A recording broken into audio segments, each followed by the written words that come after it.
महाभागाय नमः। आदरणीय अध्यक्ष महोदय, विशिष्ट विद्वान महोदय एवं सभी सभासदों को सादर जय जैन। प्रवर्तमान गोष्ठी जिसका विषय हितोपदेशिता है, उसमें मेरा प्रतिपादन का बिंदु है शास्ता, आप्त और हितोपदेशी। हम इन तीनों विशेषणों की बिंदुवार चर्चा करें उसके पूर्व हम इनका धरातल जान लेते हैं कि ये आधार कहाँ स्थापित होता है। ये तीनों ही विशेषण जिस धरातल पर जन्म लेते हैं उसका नाम है अरहंत दशा, जो ज्ञानावरण आदि चार घाती कर्मों से रहित और अनंत सुखादि अनंत चतुष्टयों से सहित दशा होती है। उस अरहंत दशा में ही इनकी संभावना होती है।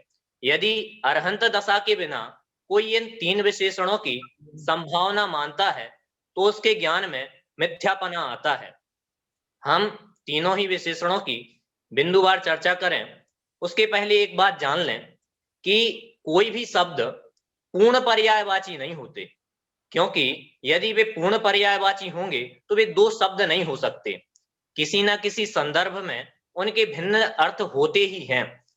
भाषा विज्ञान का ऐसा नियम है, जैसे जल और पानी है तो वे हमेशा पूर्ण पर्यायवाची नहीं होंगे, वैसे ही यहाँ जो तीन विशेषण दिए वे पूर्ण पर्यायवाची नहीं होंगे।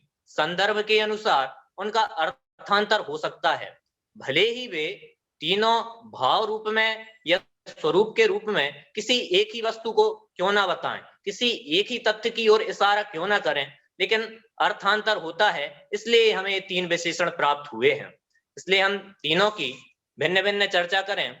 सर्वप्रथम शास्ता, जो ये विशेषण लिया, इसका मतलब होता है शास्ति इति शास्ता, अर्थात जो उपदेश दे वह शास्ता है। किसका उपदेश? जो निकट भव्य जीवों को मोक्ष मार्ग का उपदेश दे उसको शास्ता कहते हैं। रत्नकरंड श्रावकाचार में 7 नंबर के श्लोक में आचार्य देव 8 सार्थक नाम वाले विशेषणों के माध्यम से इस शास्ता का स्वरूप प्रकट करते हैं। सर्वप्रथम परमेष्ठी, इसको कहा जो परम इष्ट हैं या जो परम पद में स्थित हो गए हैं, ऐसे परमेष्ठी ही शास्ता हैं। परम ज्योति, परम अर्थात आवरण रहित, ज्योति अर्थात जिन्होंने अतीन्द्रिय ज्ञान के माध्यम से समस्त पदार्थों को जान लिया है, ऐसे परम ज्योति स्वरूप शास्ता हैं। तीसरा विशेषण दिया विराग, जो राग द्वेष से रहित होकर समस्त पदार्थों को जानते हैं, वे विराग ही शास्ता हैं। चौथा विमल, जिनके भावमल, कर्ममल और शरीरमल तीनों प्रकार के मल से रहित दशा प्रकट हो गई है, ऐसे विमल ही शास्ता हैं। 5वें नंबर पे लिया कृति, जिन्हें कुछ भी करना शेष नहीं रहा है, ऐसे अपने स्वरूप को प्राप्त कृति ही शास्ता हैं। 6वें नंबर पर सर्वज्ञ को लिया, जो अतीन्द्रिय ज्ञान से सब कुछ जानते हैं, ऐसे सर्वज्ञ ही शास्ता हैं। अनादि मध्यांत, जिनके आदि मध्य और अंत नहीं है, ऐसे आप्त ही अनादि मध्यांत शास्ता हैं। और अंतिम 8वां विशेषण जिसके माध्यम से शास्ता का स्वरूप बताया वो है सार्व। सार्व का मतलब है जिनकी प्रवृत्ति समस्त जीवों के हित के लिए ही होती है, उन्हें सार्व कहते हैं।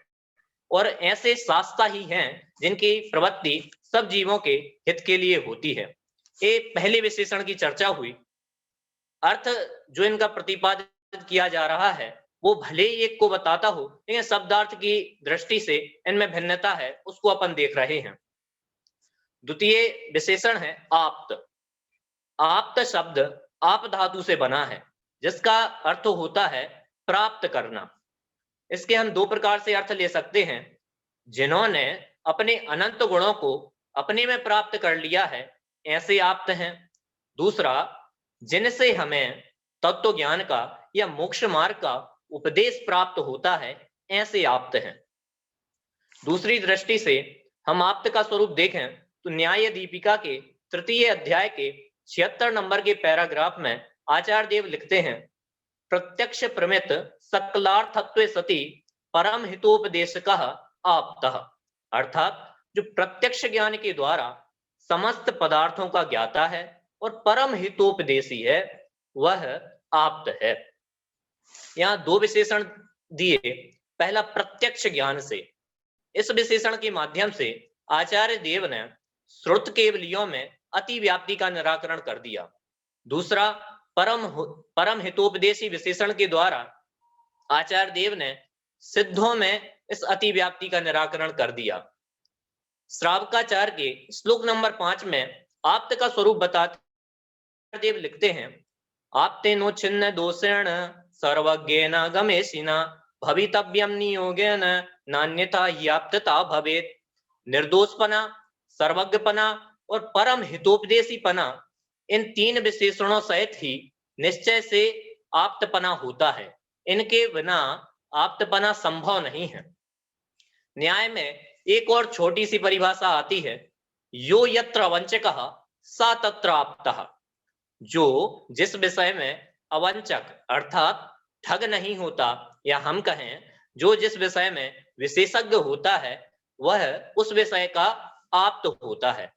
तो मोक्ष मार्ग के विशेषज्ञ अरहंत परमात्मा होने से हम उनको आप्त कहेंगे। तीसरा विशेषण जो है वो है हितोपदेशी, मतलब हित के उपदेश का दाता हितोपदेशी है। हित क्या है? अभी हमने चर्चा की कि आत्मा का हित ही वास्तविक हित है। वही वास्तविक हित क्यों है? हम तो संसार में बहुत सा हित देखते हैं। तो कहा कि हम जहां जहां हित की कल्पना करते हैं उन सब जगहों पर दुख सिद्ध हो जाता है। आत्मा में प्रत्यक्ष तौर पर सुख या हित की सिद्धि होती है, और आत्मा में सुख या हित की सिद्धि में किसी भी बाधक प्रमाण का अभाव है। इसलिए वहां आत्महित ही वास्तविक हित है, और जो उसके उपदेश दाता हैं वे हितोपदेशी हैं। एक हितोपदेशी विशेषण के कारण ही हम अरहंत परमात्मा को 5 परमेष्टियों में प्रथम स्थान प्रदान करते हैं और सबसे पहले उनको नमस्कार करते हैं। दूसरी बात, इसमें एक विशेष बात यह है कि समस्त अरहंतों के ये विशेषण पाया जाता हो ऐसा भी नहीं है। मूक केवलियों के और अंतःकृत केवलियों के हितोपदेशीपना नहीं पाया जाता। एक और विशेष बात कि आप्त हुए बिना अर्थात 18 दोषों से रहित हुए बिना, वीतरागी हुए बिना और सर्वज्ञ हुए बिना ये हितोपदेशीपना संभव नहीं होता। इन दो विशेषणों के कारण ही हितोपदेशीपना में सच्चा उपदेश और अच्छा उपदेश ये बातें जुड़ जाती हैं। क्यों?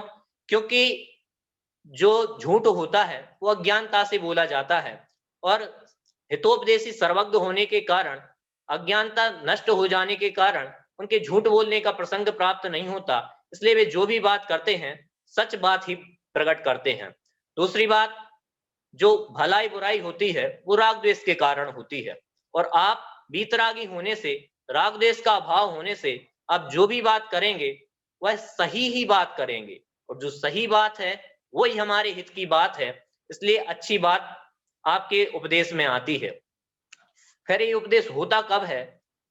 तो ये आप्त की इच्छा के बिना, राग के बिना, भव्य जीवों के भाग्य के उदय से ये उपदेश प्राप्त होता है।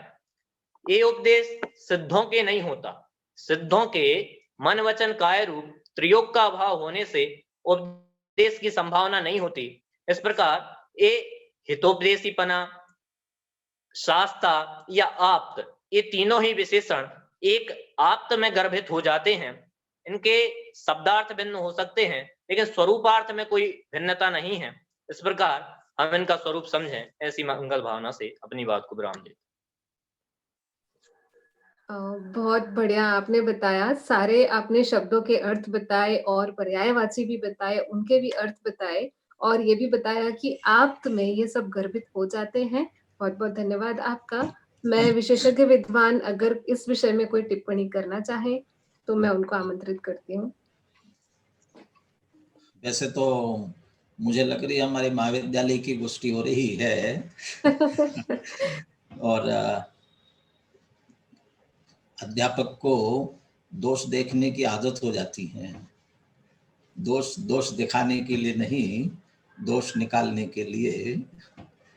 बहुत अच्छा लिया अंकुर ने।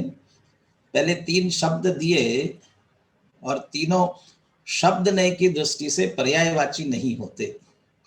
शब्द ने की अपेक्षा हर शब्द का अपना विशिष्ट अर्थ होता है। और तीनों के क्या अर्थ निकलते इनकी चर्चा तो की।